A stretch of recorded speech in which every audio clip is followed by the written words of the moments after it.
클릭해 주셔서 감사합니다. 여러분의 유튜버 부동산 참치입니다. 오늘은 지난 시간에 이어서 역사를 알면 현재를 알 수 있고 미래를 어느 정도 예측할 수 있는, 즉 역사는 반복된다 시리즈 2편입니다. 지난 시간에 1990년도부터 99년도까지 봤고, 올해는 2000년도부터 2009년 10년까지 보고 다음 편에 마무리하는 거 찍도록 하겠습니다. 과연 우리가 지난 과거 10년에 있었던 일들, 그런 일들이 뭐가 있었는지를 한번 보도록 하죠. 이때 상황이 정말 지금과 많이 비슷합니다. 자, 가장 먼저 보실 기사는요, 99년도 7월 20일 날 기사입니다. 주택가격 보합 전세는 7개월째 상승. 제목만 보고 넘어갈 건데, 주택가격은 보합인데 전세 가격은 계속 7개월째 상승을 했다. 전세 가격이 상승을 하면 후에 주택 가격이 따라서 올라갑니다. 왜냐하면 전세를 살고 있었던 분들이, 기존 주택 가격이 요만큼이라면 기존에 전세를 살고 있었던 분들이 가격이 상승하니 집을 사버리는 효과가 생기고, 그 무렵에 주택을 공급하는 이런 신호가 나오면 그런 집들로 인해서 입주 물량으로 인해 주택 가격이 빠지면서 전세 가격도 빠지고, 뭐 이런 흐름들, 즉 가격이 올랐다 내렸다 하면서 길게 보면 결국 상승했던 이 모습들을 한번 지난 과거를 되짚으면서 보죠. 자, 첫 번째 기사고요. 두 번째는 이제 요때 당시 김 대통령이 이제 김대중 대통령인데, 요때 당시에 이제 그 전세가가 너무 많이 올랐으니 이거를 어떻게 진정시키도록 해라 라는 게 나오고, 이후에 조금 진정되는 모습을 보입니다. 이런 게 이제 계속 반복된다라는 거죠. 네, 그리고 요 무렵에 이제 부동산 투자 설명에 잇따라 괴체, 이게 뭘까요? 전세가가 집값을 상회할 정도로 올라가니 갭 투자가 이때 어느 정도 이제 모습을 갖춰가는 겁니다. 내 집 장만하는 방법, 뭐 이런 것들을 무료로 해가지고 뭐 사람들 모아놓고서 그렇게 했다라는 내용들인데, 이런 게 지금 20년이 지난 2020년도 현재 우리가 살고 있는 이 시점에서도 불과 몇 달 전까지, 그리고 작년, 재작년까지 해도 이런 모습들을 많이 볼 수 있었죠. 유명한 분들도 많이 있었고요. 자, 다음은 요겁니다. 올해 부동산 경매 매물 작년보다 54% 급증. 99년도가 이제 98년도 IMF가 지나고 난 후라서 그때 당시에 많은 어려움을 겪었던 분들이 시장에 많은 그런 그 경매 매물이라든가 시장의 그 매매 가격을 많이 끌어내렸던 요인이었죠. 그래서 부동산 경매 매물이 굉장히 증가했었던 해다. 그게 이제 낙찰가율도 굉장히 낮았다.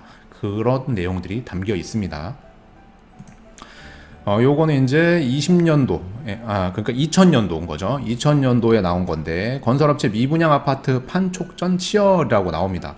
이때 당시에 이제 IMF 이후에 김대중 정권에서 건설 경기를 엄청 활성화시키기 위해서, 이때는 이제 길만 있으면 아파트가 생길 수 있는 조건이 됐던 거예요. 기반 시설 없이 그냥 집만 있으면, 길만 있으면 아파트를 때려줬던 그런 시기입니다. 대표적으로 이제 용인이 언급되겠지만, 용인 쪽에 난개발, 뭐 이런 말들이 많이 나왔었죠. 그때 이제 미분양 막 할인하고 막 이랬던 시기가 있었습니다.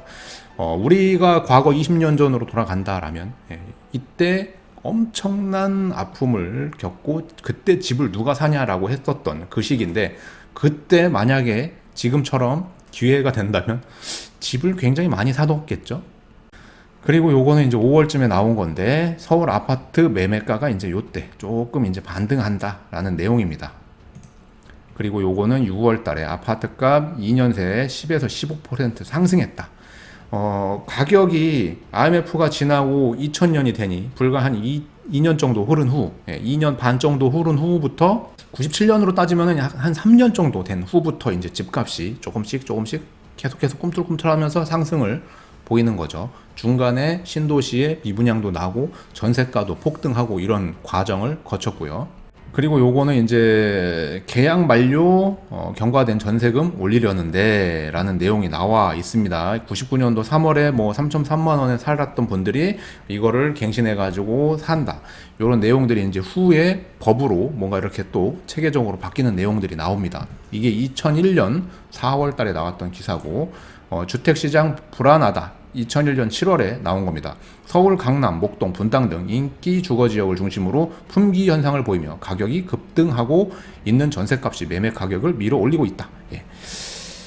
요 모습들, 지금 평택이라든가 기타 지역에서 전세가 씨가 마르고 있다라는 내용 보셨을 거고, 지금 매매 가격은 굉장히 보합세를 보이고 있으면서 서로 눈치를 보고 있는 모습을 보고 있습니다. 우리가.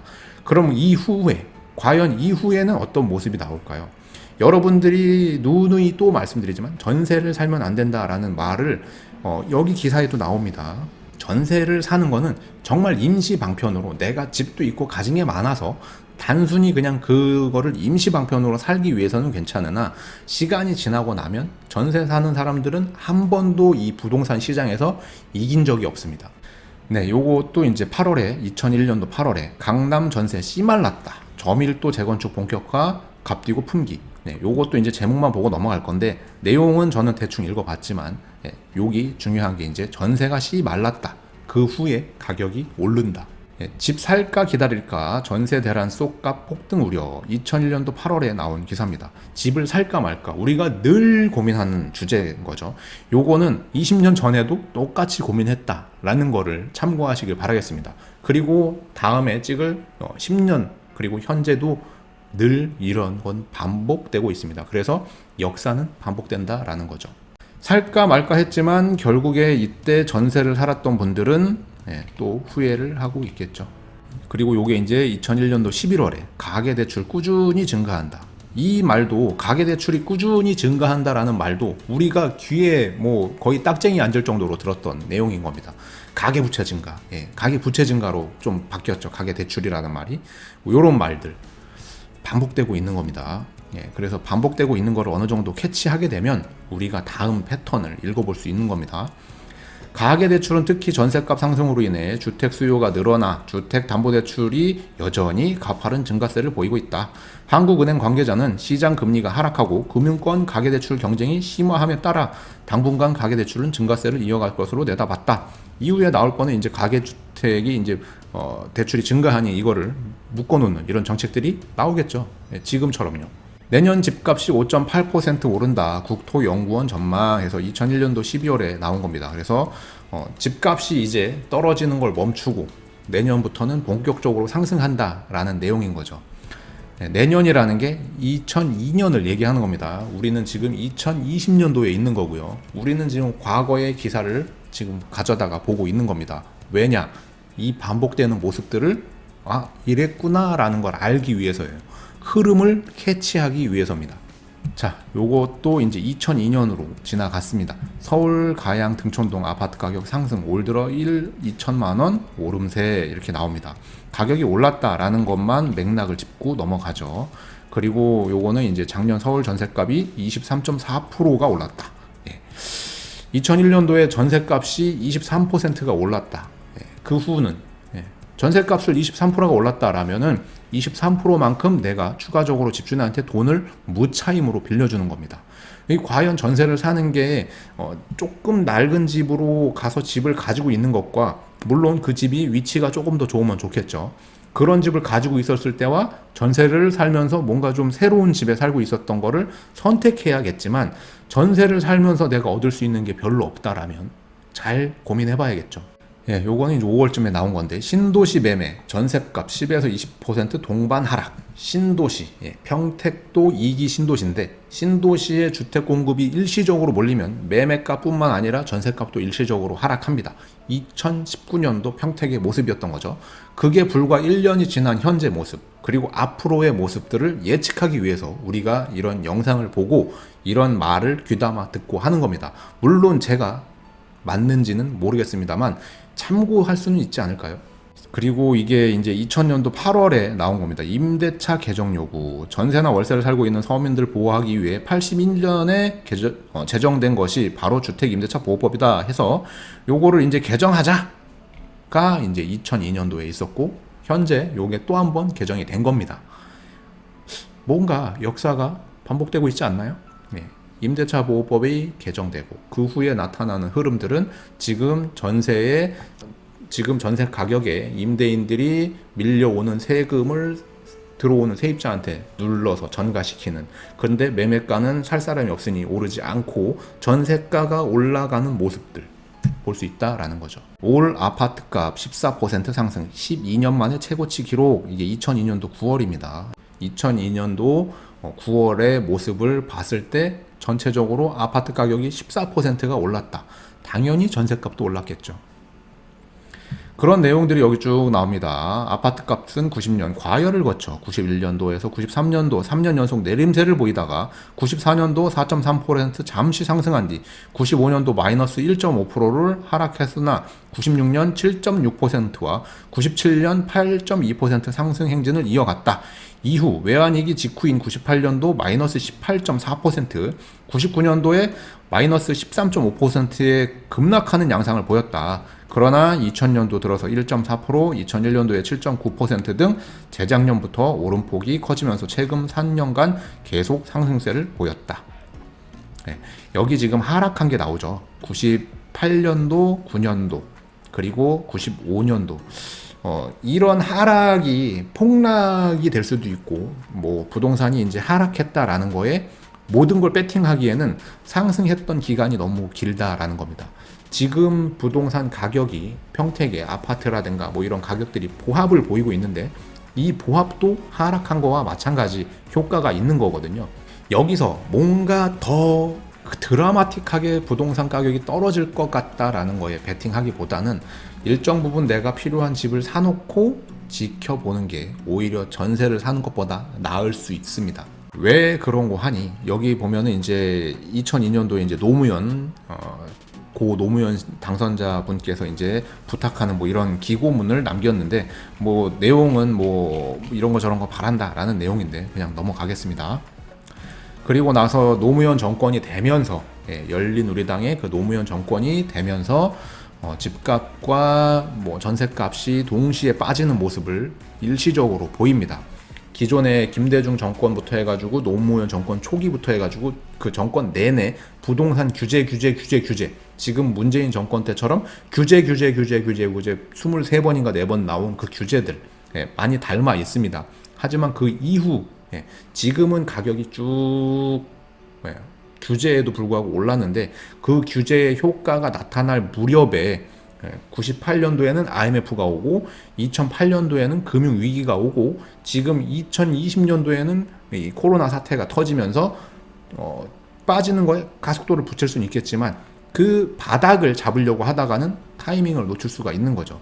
언젠가는 집을 하나 사야 되는데 타이밍이 언젠지 재고 계시다면 잘 한번 봐주시길 바라겠습니다.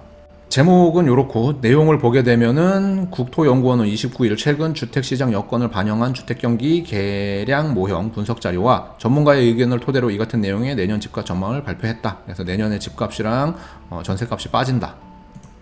그리고 2004년도로 넘어가면 강남 아파트 불패 신화 깨졌다라는 내용이 나옵니다. 2004년도인데 이런 내용이 잠깐 나와요. 규제 막 계속 규제를 때리니까요. 강남 불패 깨졌다 뭐 이런 식으로 해가지고 겁을 엄청 줍니다. 뭐 전국 오를 동안 2% 떨어졌다.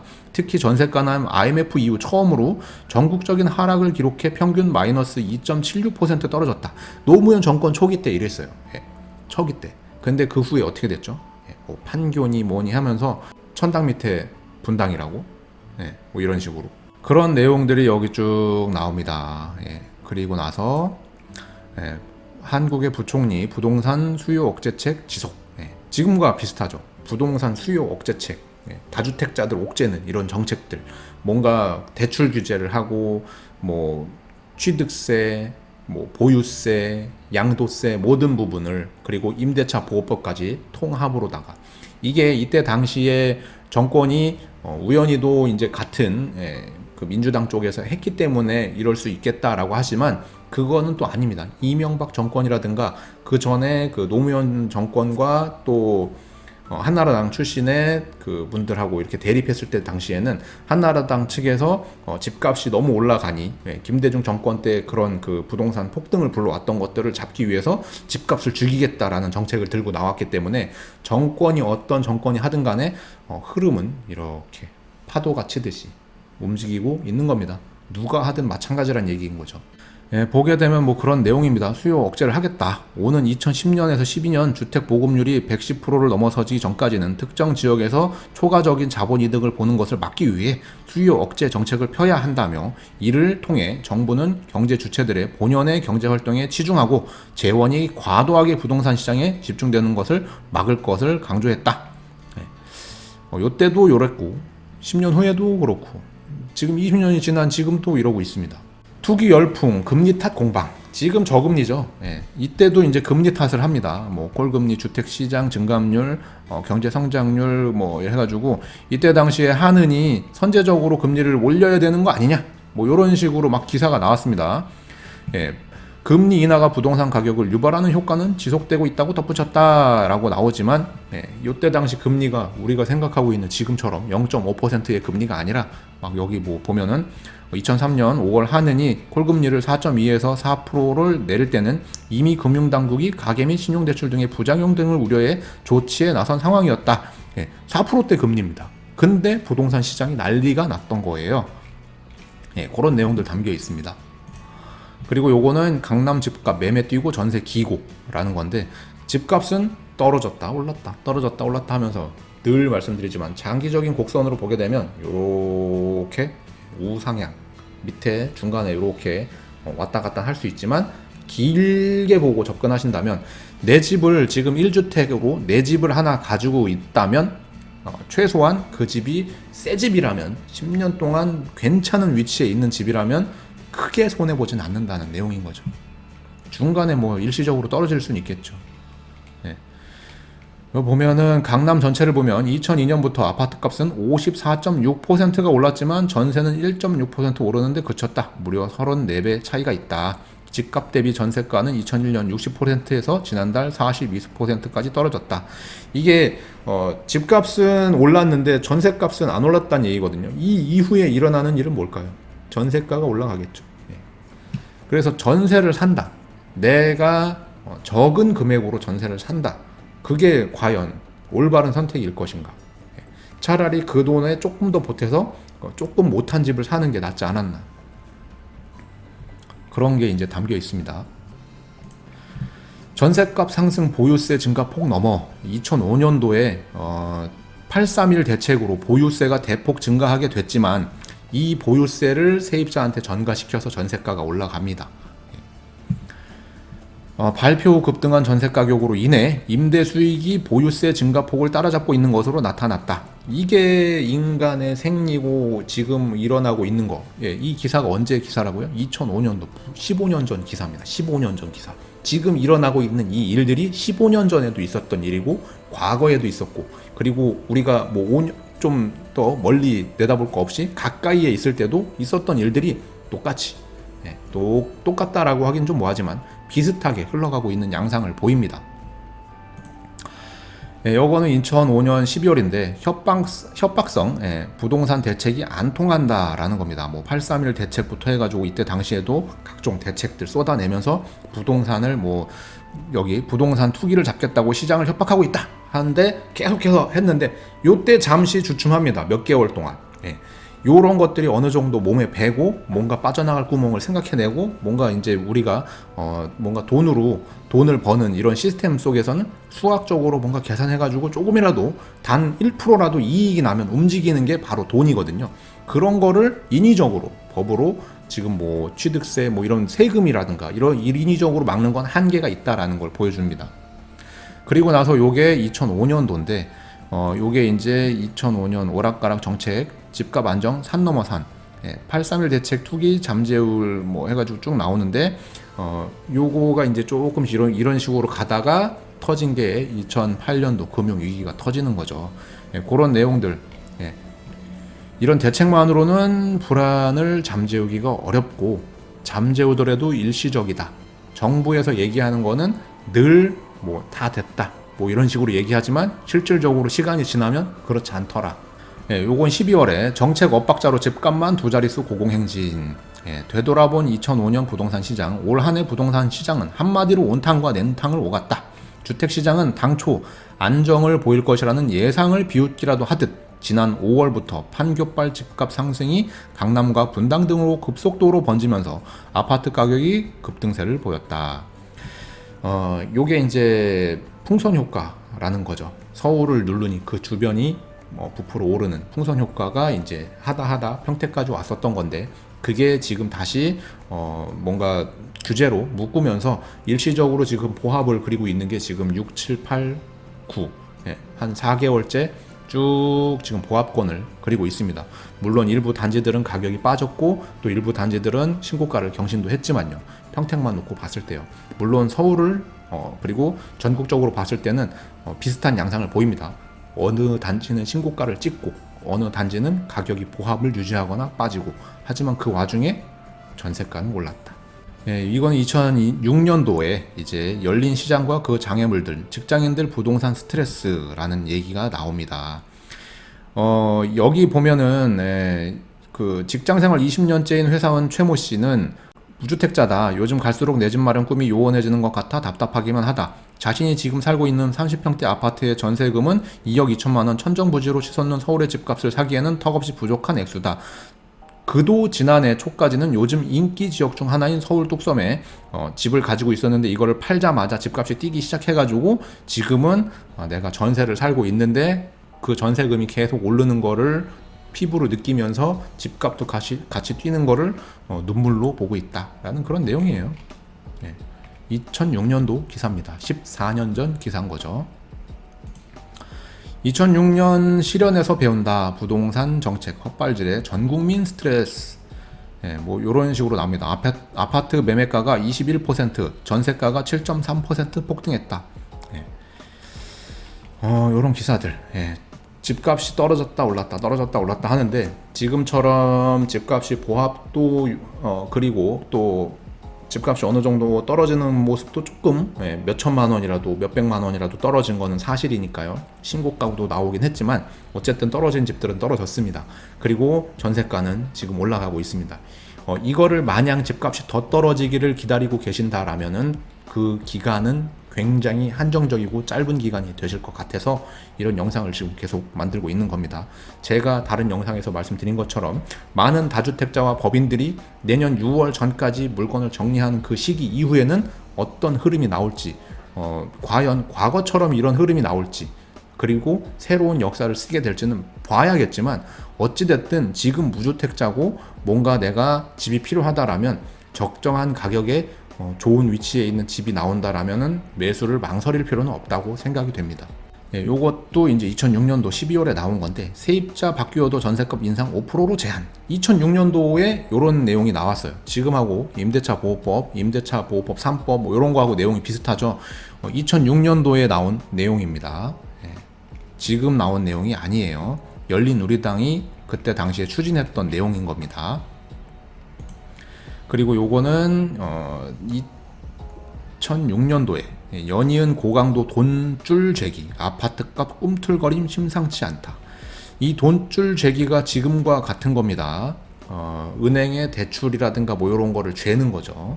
집을 두 채 이상 가지고 있는 다주택자들은 앞으로 주택 보유에 따른 기회비용을 잘 생각해보라.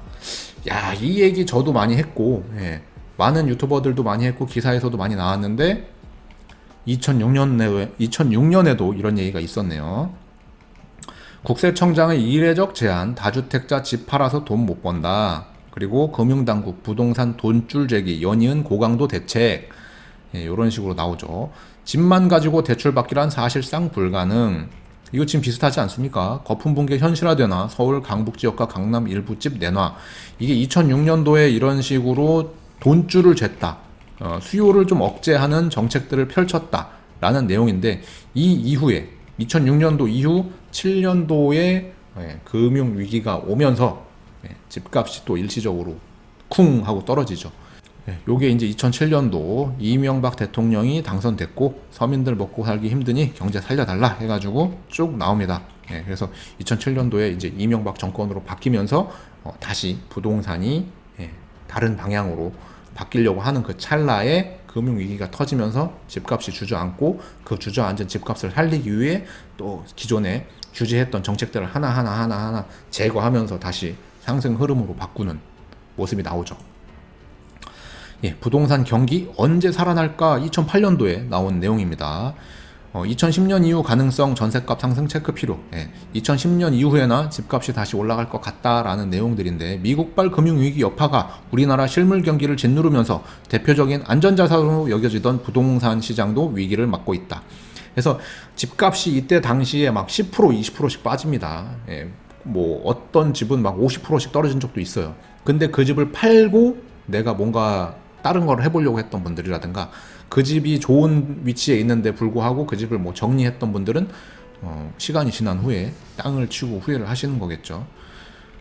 물론 인구가 감소하는 거, 고령화가 진행되는 거, 그리고 지금 정부에서 하고 있는 이런 정책들이 한꺼번에 다 일어나는 시기는 시간이 지난 이후에 나타나긴 하지만 그런 것들이 이때와는 상황이 다른 것은 사실입니다. 우리는 지금 초고령화 사회로 가고 있기 때문에 앞으로 어떤 식으로 주택의 방향이 결정될지는 모르나 어찌됐든 대도시 이런 쪽으로는 수요가 꾸준하고 그 대도시 쪽의 집값들은 어느 정도 가격을 유지할 겁니다. 그리고 그렇지 않은 동네들은 완전히 양극화가 진행돼서 대도시와 그렇지 않은 동네는 집값이 뭐 거의 따라잡을 수 없을 정도로 벌어지겠죠. 요것도 보면은 2008년도 전셋값도 곤두박질 3억인데 1억 8천까지 떨어졌다. 역전세난 급속 확산. IMF 때는 세입자에게 집 넘기기도 했다. 그리고 이 이후에 세입자한테 나가지 말고 살아달라고 하면서 월세도 집주인이 월세를 주는 이런 상황도 연출됐었죠. 서울 아파트 전셋값 수직 추락했다라고 나옵니다.